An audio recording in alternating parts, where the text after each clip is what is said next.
सड़क हादसात की रोकथाम और रोड सेफ्टी को यकीनी बनाने के लिए हैदराबाद ट्रैफिक पुलिस की जानिब से दिन के औकात में भी हालत नशा में गाड़ियां चलाने वालों की चेकिंग का आगाज कर दिया गया है। Commissioner city police mister CB Anand की हिदायत के बाद ट्रैफिक पुलिस ने शहर के अहम चौराहों और मुकामात पर दिन के औकात में भी हालत नशा में गाड़ियां चलाने वालों की तलाशी का आगाज किया है। कहा गया है कि इसका मकसद सड़क हादसात की रोकथाम करना है, क्योंकि शराब पीकर गाड़ियां चलाने वालों के वाकयात में इजाफा होने लगा है और अवाम को खतरात का सामना करना पड़ रहा है। कहा गया है कि ये चेकिंग हादसात पेश आने वाले मुकामात पर की जा रही है और इस बात का ख्याल रखा जा रहा है कि ट्रैफिक के बहाव में कोई रुकावट पैदा होने ना पाए। जो लोग हालत नशा में गाड़ियां चलाते हुए पाए जा रहे हैं, इनके खिलाफ मोटर व्हीकल एक्ट के मुख्तलिफ दफादात के तहत मुकदमा दर्ज किए जा रहे हैं। पुलिस अहदेदारों ने बताया कि रोड सेफ्टी को यकीनी बनाने के लिए इस तरह की चेकिंग का सिलसिला जारी रहेगा।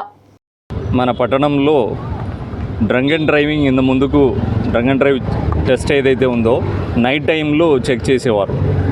అంటే గత కొన్ని సంవత్సరం నుంచి అదే జరుగుతూ ఉంది. నైట్ 10 o'clock తర్వాత వెహికల్స్ రోడ్లో ఆ వాల్యూమ్ అన్ని తగ్గిన తర్వాత చెక్ చేయడం జరుగుతుంది. దానికి రీజన్ కూడా ఏంటంటే వాల్యూమ్ పెరిగిపోయి రెగ్యులేషన్లో అంతా కాన్సన్ట్రేట్ చేయడం వల్ల డే టైంలో చెకింగ్ అన్నది కంప్లీట్గా లేకుండా పోయింది. సో నైట్ ఒక షెడ్యూల్ పెట్టేసి ఫిక్స్డ్ ప్లేసెస్లో మోస్ట్లీ చేసేవారు. రీసెంట్గా ఈ స్కూల్ బస్సెస్, ఆటోస్ ఇవన్నీ ఒక డ్రైవ్ లాగా తీసుకొని స్కూల్ ఓపెనింగ్ టైంలో మేము మార్నింగ్ టైము, ఈవినింగ్ టైము అట్లా చెక్ చేయడం స్టార్ట్ చేసినాం. కానీ మాకే షాకింగ్ ఏంటంటే కొన్ని స్కూల్ బస్సెస్, పిల్లలతో వెళ్ళే స్కూల్ బస్సెస్ కూడా బస్ డ్రైవర్స్ తాగి ఉన్నారు. దానిలో ఒక బస్సులో అయితే 400 రీడింగ్ వచ్చింది. సో దాదాపు ఈ 1 month డ్రైవ్లో 35 డ్రైవర్స్ తాగి ఉండడం గుర్తించినాం.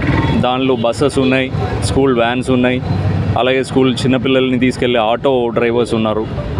ఒక్క నెలలోనే 35 మంది, అది కూడా స్కూల్ చిల్డ్రన్ని ట్రాన్స్పోర్ట్ చేసేవాళ్ళు తాగి బండి నడపడం జరుగుతుందన్నది మాకు చాలా పెద్ద షాకింగ్. సో తర్వాత మా సిపి గారు మేమంతా చర్చించి ఈ డ్రంక్ అండ్ డ్రైవ్ ఇంకా డిటరెన్స్ వచ్చే విధంగా, ఇంకా ఫలితాలు మంచిగా వచ్చే విధంగా మనం ఏం చేయవచ్చని ఆలోచన చేసి